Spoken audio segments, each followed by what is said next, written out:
गरीब साध साध सब नेक हैं, आप अपनी ठोरी। जो सतलोक ले जावेंगे वो साधु कोई और।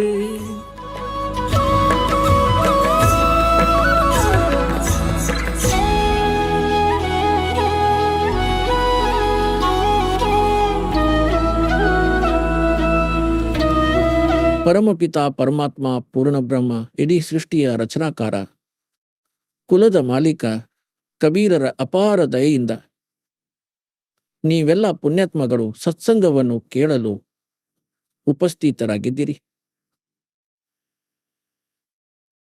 ಸೌಭಾಗ್ಯವಾಗಿದೆ ನಿಮ್ಮದು. ನೀವು ಸತಲೋಕ್ ಆಶ್ರಮ್ ಬರವಾಲಾ, ಜಿಲ್ಲೆ ಹಿಸಾರ್, ಹರಿಯಾಣದಲ್ಲಿ ನೀವು ಉಪಸ್ಥಿತರಾಗಿದ್ದೀರಿ. ಕೋಟಿ ಕೋಟಿ ಜನ್ಮಗಳ ಶುಭ ಸಂಸ್ಕಾರಗಳು ಯಾವ ಪುಣ್ಯಾತ್ಮರದ್ದು ಉದಯವಾಗುತ್ತವೋ ಆ ಪುಣ್ಯಕ್ರಮಿ ಪ್ರಾಣಿಗಳೇ ಸತಲೋಕ್ ಆಶ್ರಮ್ ಬರವಾಲಾ, ಜಿಲ್ಲೆ ಹಿಸಾರ್ಗೆ ಸೇರುತ್ತಾರೆ. ಆ ಪುಣ್ಯಾತ್ಮಗಳ ಪೂರ್ವ ಸಂಸ್ಕಾರಗಳದ್ದು ಲೆಕ್ಕವೇ ಇಲ್ಲ. ಪರಮೇಶ್ವರ ಕಬೀರರು ನಾವೆಲ್ಲ ಆತ್ಮಗಳಿಗೆ ಯಥಾರ್ಥ ಜ್ಞಾನವನ್ನು ತಿಳಿಸಲು ಬರುತ್ತಾರೆ ಮತ್ತು ಆ ಜ್ಞಾನವನ್ನು ಅವರು ತಮ್ಮ ಮುಖಕಮಲದಿಂದ ಸ್ವತಃ ಹೇಳುತ್ತಾರೆ. ಅದರ ಬಗ್ಗೆ ಶ್ರೀಮದ್ ಭಗವದ್ಗೀತೆಯ ಅಧ್ಯಾಯ ಸಂಖ್ಯೆ 4 ಶ್ಲೋಕ ಸಂಖ್ಯೆ 32ರಲ್ಲಿ ಹೇಳಲಾಗಿದೆ. ಅಂದ್ರೆ ಸಚ್ಚಿದಾನಂದ ಘನ ಬ್ರಹ್ಮನ ವಾಣಿಯಲ್ಲಿ ಬ್ರಹ್ಮಣ ಮುಖೆಯ ಅರ್ಥ ಸಚ್ಚಿದಾನಂದ ಘನ ಬ್ರಹ್ಮನ ವಾಣಿಯಲ್ಲಿ ಧಾರ್ಮಿಕ ಅನುಷ್ಠಾನಗಳ ಮಾಹಿತಿ ವಿಸ್ತಾರವಾಗಿ ಹೇಳಲಾಗಿದೆ ಮತ್ತು ಆ ಅಮರ ವಾಣಿಯನ್ನು ತತ್ವಜ್ಞಾನವನ್ನು ತಿಳಿದ ನಂತರ ಪ್ರಾಣಿಯು ಪೂರ್ಣ ರೂಪದಿಂದ ಮೋಕ್ಷವನ್ನು ಪಡೆದುಕೊಳ್ಳುತ್ತಾನೆ. 4ನೇ ಅಧ್ಯಾಯದ 34ನೇ ಶ್ಲೋಕದಲ್ಲಿ ಹೇಳಲಾಗಿದೆ, ಆ ತತ್ವಜ್ಞಾನವನ್ನು ಯಾವುದು ಸಚ್ಚಿದಾನಂದ ಘನ ಬ್ರಹ್ಮ ಅರ್ಥಾತ್ ಪರಮಕ್ಷರ ಬ್ರಹ್ಮ ಸತ್ಯ ಪುರುಷ ಸ್ವಯಂ ಬಂದು ತನ್ನ ಮುಖಕಮಲದಿಂದ ಯಾವ ಜ್ಞಾನವನ್ನು ಕೊಡುತ್ತಾನೋ ಅದು ತತ್ವಜ್ಞಾನವಾಗಿದೆ. ಆ ತತ್ವಜ್ಞಾನವನ್ನು ನೀನು ತತ್ವದರ್ಶಿ ಸಂತನ ಬಳಿ ಹೋಗಿ ತಿಳಿದುಕೋ. ಅವರಿಗೆ ದಂಡವತ ಪ್ರಣಾಮ ಮಾಡುವುದರಿಂದ ಮತ್ತು ನಿಷ್ಕಪಟ ಭಾವದಿಂದ ಸರಳತೆಯಿಂದ ಪ್ರಶ್ನೆ ಮಾಡುವುದರಿಂದ ಆ ತತ್ವದರ್ಶಿ ಸಂತನು ನಿನಗೆ ಆ ತತ್ವಜ್ಞಾನದ ಉಪದೇಶವನ್ನು ಮಾಡುತ್ತಾನೆ. ಇದರಿಂದ ಒಂದು ಮಾತಂತೂ ಸ್ಪಷ್ಟವಾಯಿತು, ಅಂದ್ರೆ ಗೀತಾ ಜ್ಞಾನದಾತ ಇವನು ಸಚ್ಚಿದಾನಂದ ಘನ ಬ್ರಹ್ಮನಲ್ಲ, ಇವನು ಪರಂ ಅಕ್ಷರ ಬ್ರಹ್ಮನಲ್ಲ, ಇವನು ಕಂಪ್ಲೀಟ್ ಗಾಡ್ ಅಲ್ಲ. ಮತ್ತು ಎರಡನೇ ಮಾತು ಸ್ಪಷ್ಟವಾಯಿತು, ಏನಂದ್ರೆ ಗೀತೆಯ ಜ್ಞಾನವು ಇನ್ಕಂಪ್ಲೀಟ್ ಆಗಿದೆ, ಇದು ಕಂಪ್ಲೀಟ್ ಅಲ್ಲ. ಏಕೆಂದರೆ ಗೀತೆಯ ಜ್ಞಾನದಾತನು ಸ್ವಯಂ ಹೇಳುತ್ತಾನೆ ಯಾವುದೋ ತತ್ವಜ್ಞಾನವಿದೆ ಮತ್ತದು ಗೀತೆಗಿಂತ ಭಿನ್ನವಾಗಿದೆ. ಒಂದೊಮ್ಮೆ ಶ್ರೀಮದ್ ಭಗವದ್ಗೀತೆಯಲ್ಲಿಯೇ ಆ ಜ್ಞಾನವಿದ್ದಿದ್ದರೆ ಅವನು ಹೇಳುತ್ತಿದ್ದ, ಗೀತೆಯ ಅಧ್ಯಾಯ ಸಂಖ್ಯೆ ಇಷ್ಟರಲ್ಲಿ ಅದನ್ನು ಓದಿ, ಅದು ತತ್ವಜ್ಞಾನವಾಗಿದೆ. ಅವನು ಸ್ಪಷ್ಟ ಮಾಡಿದ್ದಾನೆ, ಗೀತೆ ಜ್ಞಾನದಾತನು ಅಂದ್ರೆ ಯಾವುದೋ ಬೇರೆ ಜ್ಞಾನವಿದೆ, ಅದು ನಾನು ಕೊಡುತ್ತಿರುವ ಗೀತೆಯ ಜ್ಞಾನಕ್ಕಿಂತ ಭಿನ್ನವಾಗಿದೆ ಮತ್ತದು ಕಂಪ್ಲೀಟ್ ಜ್ಞಾನವಿದೆ, ಕಂಪ್ಲೀಟ್ ಸ್ಪಿರಿಚುವಲ್ ನಾಲೆಜ್ ಆಗಿದೆ. ಮತ್ತು ಮೂರನೇ ಕಾನ್ಸೆಪ್ಟ್ ಇದು ಕ್ಲಿಯರ್ ಆಯಿತು, ಅಂದ್ರೆ ಗೀತೆಯ ಜ್ಞಾನದಾತನು ಸಹ ಆ ತತ್ವಜ್ಞಾನದಿಂದ ಪರಿಚಿತನಲ್ಲ.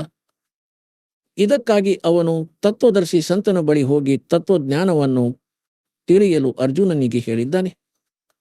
ಹಾಗಾದರೆ ಆ ತತ್ವದರ್ಶಿ ಸಂತ ಪುಣ್ಯಾತ್ಮರೇ ಈ ದಾಸನಾಗಿದ್ದಾನೆ.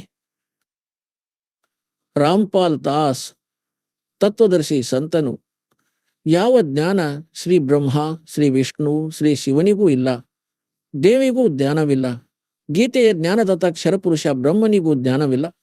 ಆ ಜ್ಞಾನವನ್ನು ಪರಮೇಶ್ವರನು ತಮ್ಮ ಅಮೃತವಾಣಿಯಲ್ಲಿ ಕಬೀರವಾಣಿಯಲ್ಲಿ ಬರೆಸಿದ್ದಾರೆ ಮತ್ತು ಕಬೀರ ಪಂಥಿಗಳು ಸಹ ಆ ಜ್ಞಾನವನ್ನು ತಿಳಿಯಲಿಲ್ಲ. ಸಚ್ಚಿದಾನಂದ ಘನ ಬ್ರಹ್ಮನ ವಾಣಿ ಸೂಕ್ಷ್ಮ ವೇದವೆಂದು ಕರೆಯಲ್ಪಡುತ್ತದೆ. ಆ ಸೂಕ್ಷ್ಮ ವೇದವನ್ನು ಯಾರು ಕಬೀರ ಪಂಥಿ ಎಂದು ಕರೆಯಲ್ಪಡುವವರು ಸಹ ತಿಳಿಯಲಿಲ್ಲ. ಏಕೆಂದರೆ ವೇದಗಳನ್ನು ತಿಳಿಯುವುದು ಜನಸಾಮಾನ್ಯರ ಸ್ತರದ ಮಾತಲ್ಲ. ಗುರು ಬಿನ್ ಕಾಹುನ್ ಪಾಯ ಜ್ಞಾನ ಜೋ ಥೋಥಾ ಬುಸ್ ಛಡೆ ಮೂಡ್ ಕಿಸಾನ ಗುರು ಬಿನ್ ವೇದ ಪಡೆ ಜೋ ಪ್ರಾಣಿ ಸಮಜಿನ ಸಾರರಹ ಅಜ್ಞಾನಿ. ಏಕೆಂದರೆ ಗುರುವಿನ ಹೊರತು ವೇದಗಳನ್ನು ತಿಳಿಯಲು ಸಾಧ್ಯವಿಲ್ಲ ಮತ್ತು ಗುರುವಿನ ಹೊರತು ಯಾರು ವೇದಗಳನ್ನು ಓದುತ್ತಾರೋ ಅವರಿಗೆ ನಿಷ್ಕರ್ಷ ಗೊತ್ತಾಗುವುದಿಲ್ಲ, ಸಾರಾಂಶದಿಂದ ಪರಿಚಿತರಾಗಲಾರರು. ಅದಕ್ಕೆ ಅವರ ಪ್ರಯತ್ನ ಹೀಗೆ ಇದೆ. ಹೇಗೆಂದ್ರೆ, ಯಾರೋ ಮೂರ್ಖ ರೈತ ಭೂಸವನ್ನು ಕೊಟ್ಟಿ ಅದರಿಂದ ಧಾನ್ಯ ಪಡೆಯುವ ಪ್ರಯತ್ನ ಮಾಡುತ್ತಿದ್ದರೆ, ಈಗ ಧಾನ್ಯದ ತೌಡು ಎಲ್ಲಾದರೂ ಬಿದ್ದಿದ್ದರೆ, ಅದನ್ನು ಯಾರಾದರೂ ಕುಟ್ಟುತ್ತಿದ್ದರೆ ಅವನನ್ನು ಏನು ಮಾಡುತ್ತಿರುವೆ ಎಂದು ಕೇಳಿದರೆ ಧಾನ್ಯಗಳನ್ನು ತೆಗೆಯುತ್ತಿದ್ದೇನೆಂದು ಅವನು ಹೇಳಿದರೆ ಅದು ಅವನ ವ್ಯರ್ಥ ಪ್ರಯತ್ನ. ಅವನು ಬುದ್ಧಿವಂತ ವ್ಯಕ್ತಿಯಲ್ಲ, ಸಾರಾಯಿಯ ನಶೆಯಲ್ಲಿದ್ದಾನೆ ಅಥವಾ ಮೆಂಟಲ್ ಆಗಿದ್ದಾನೆ. ಇದೇ ಪ್ರಕಾರ ಹೇಳಿದ್ದಾರೆ, ವೇದಗಳನ್ನು ಗುರುವಿನ ಹೊರತು ಓದುವುದು. ಈ ನಕಲಿ ಗುರುಗಳಿಂದಲೂ ಸಹ ವೇದಗಳನ್ನು ಓದಲಾಗದು. ಇದುವರೆಗೆ ಎಷ್ಟೆಲ್ಲ ಋಷಿ ಮಹರ್ಷಿ ಆಗಿದ್ದಾರೋ ಇವರೆಲ್ಲ ನಕಲಿ ಗುರುಗಳಾಗಿದ್ದರು. ಇವರು ಗುರು ಆಗಿರಲಿಲ್ಲ. ಆಧ್ಯಾತ್ಮ ಜ್ಞಾನ ಶೂನ್ಯವಿತ್ತು ಇವರದು. ಗುರುವಾಗಿ ಸ್ವಯಂ ಪರಮಾತ್ಮ ಬರುತ್ತಾರೆ. ತುಮ್ ಸಾಹೇಬ್ ತುಮ್ ಸಂತ ಹೋ, ತುಮ್ ಸತ್ಗುರು ತುಮ್ ಹನ್ಸಿ, ಗರೀಬ್ ದಾಸ್ ತೆರೆ ರೂಪ್ ಬಿನ್ ಓರ್ ನ ದೂಜಾ ಅನ್ಸಿ.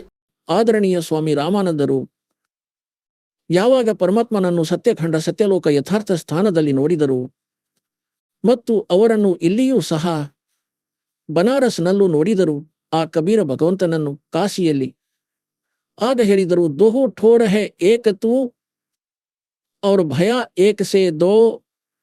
ಗರೀಬ್ ದಾಸರು ಚಿತ್ರಣ ಮಾಡುತ್ತಿದ್ದಾರೆ. ತುಳಸಿದಾಸರು ರಾಮಾಯಣವನ್ನು ಚಿತ್ರಣ ಮಾಡಿದಂತೆ, ಗರೀಬ್ ದಾಸ ಹಮ್ ಕಾರಣೆ ತುಮ್ ಆಯೆ ಹೋ ಮಗಜೋ. ರಾಮಾನಂದರು ಹೇಳುತ್ತಿದ್ದಾರೆ, ನೀವು ನಮಗಾಗಿ, ನೀವು ಸತ್ಯಲೋಕದಿಂದ ನಡೆದು ಬಂದಿದ್ದೀರಿ, ಎರಡೂ ಸ್ಥಾನದಲ್ಲಿ ನೀವೇ ಇದ್ದೀರಿ. ಮೇಲೆ ಸತ್ಯಲೋಕ, ಸತ್ಯಖಂಡದಲ್ಲೂ ನೀವೇ ಇದ್ದೀರಿ ಮತ್ತು ಇಲ್ಲಿಯೂ ಸಹ ನೀವೇ ಇದ್ದೀರಿ. ದೋಹು ಠೋರ್ ಹೇ ಏಕ ತೂ ಭಯ ಏಕ್ ಸೇ ದೋ. ಗರೀಬ್ ದಾಸ್ ಹಮ್ ಕಾರಣೆ ತುಮ್ ಆಯೆ ಹೋ ಮಗಜೋ. ತುಮ್ ಸಾಹೇಬ್ ತುಮ್ ಸಂತ ಹೋ. ನೀವೇ ಭಗವಂತ ಪರಮೇಶ್ವರರಾಗಿದ್ದೀರಿ ಮತ್ತು ನೀವೇ ವಾಸ್ತವದಲ್ಲಿ ಸಂತ. ಸಂತನಲ್ಲಿರುವ ಗುಣಗಳು ನಿಮ್ಮಲ್ಲಿವೆ. ತುಮ್ ಸತ್ಗುರು. ಸದ್ಗುರು ಅಂದರೆ ಸತ್ಯ ಜ್ಞಾನವನ್ನು ಕೊಡುವವನು, ಎಲ್ಲ ಸದ್ಗ್ರಂಥಗಳಿಂದ ಪರಿಚಿತನು ನೀವೇ ಆಗಿದ್ದೀರಿ. ಮತ್ತು ನೀವೇ ಹಂಸ. ಹಂಸ ಅಂದರೆ ವಿಕಾರರಹಿತ ಆತ್ಮ. ಅವರಲ್ಲಿ ಯಾವುದೇ ಪ್ರಕಾರದ ದೋಷಗಳಿರುವುದಿಲ್ಲ. ರಿಯಲ್ದಲ್ಲಿ ಅವರೇ ಭಕ್ತರಾಗಿದ್ದಾರೆ. ಹೇಳುತ್ತಾರೆ, ಸ್ವಾಮಿ ರಾಮಾನಂದರು ಹೇಳುತ್ತಿದ್ದಾರೆ, ವಾಸ್ತವದಲ್ಲಿ ಭಗವಂತ ಕೂಡ ನೀವೇ ಆಗಿದ್ದೀರಿ. ರಿಯಲ್ ಗಾಡ್ ಏನಿರುತ್ತಾನೆ, ಕಂಪ್ಲೀಟ್ ಗಾಡ್ ನೀವೇ ಮತ್ತು ನೀವೇ ಸಂತರಾಗಿದ್ದೀರಿ. ಅಂದರೆ ಶೀಲ ಸ್ವಭಾವವುಳ್ಳವರು ಮತ್ತು ನೀವೇ ಸದ್ಗುರು ಆಗಿದ್ದೀರಿ, ಎಲ್ಲ ಸದ್ಗ್ರಂಥಗಳನ್ನು ತಿಳಿದವರು. ಸದ್ಗುರು ಕೆ ಲಕ್ಷಣ ಕಹೂ ಮಧುರೆ ಬೇನ್ ಬಿನೋದ್, ಚಾರ್ ವೇದ ಸಠ ಶಾಸ್ತ್ರ ವೋ ಕಹೆ 18 ಬೋಧ್. ಸದ್ಗುರುವಿನ ಲಕ್ಷಣಗಳನ್ನು ಸಹ ಹೇಳಿಬಿಟ್ಟರು. ಅಂದರೆ ಎಲ್ಲ ಸದ್ಗ್ರಂಥಗಳನ್ನು ತಿಳಿದವನು ಸದ್ಗುರು ಆಗಿರುತ್ತಾನೆ. ಹೀಗಾಗಿ ಈ ಎಲ್ಲ ಸದ್ಗ್ರಂಥಗಳ ಜ್ಞಾನವನ್ನು ಪರಮೇಶ್ವರನು ಸ್ವಯಂ ಸದ್ಗುರುವಿನ ರೂಪದಲ್ಲಿ ಬಂದು 600 ವರ್ಷಗಳ ಮೊದಲು ಕಬೀರ ವಾಣಿಯಲ್ಲಿ, ಸಚ್ಚಿದಾನಂದ ಘನ ಬ್ರಹ್ಮನ ವಾಣಿಯಲ್ಲಿ ಹೇಳಿದರು.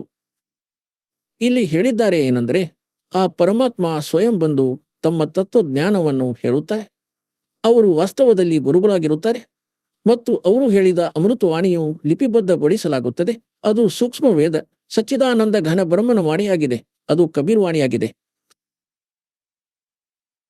ಆ ಸೂಕ್ಷ್ಮ ವೇದವನ್ನು ಕಬೀರ ಪಂಥೀಯರು ತಿಳಿಯಲಿಲ್ಲ.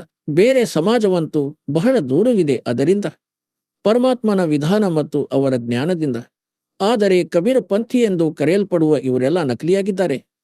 ಏಕೆಂದರೆ ಇವರ ಬಳಿ ಕಬೀರ್ ಸಾಹೇಬರ ಯಥಾರ್ಥ ಜ್ಞಾನವಿಲ್ಲ, ಯಥಾರ್ಥ ಭಕ್ತಿ ವಿಧಿಯಿಲ್ಲ. ಇದಕ್ಕಾಗಿ ತದನಂತರ ಪರಮಾತ್ಮ ಸ್ವಯಂ ಬೇರೆ ಮಹಾಪುರುಷರಿಗೂ ಸಹ ಭೇಟಿಯಾದರು, ತನ್ನ ಸಾಕ್ಷಿದಾರನನ್ನು ಮಾಡಲು. ಏನೆಂದರೆ, ಕಬೀರ್ ಈಸ್ ಗಾಡ್.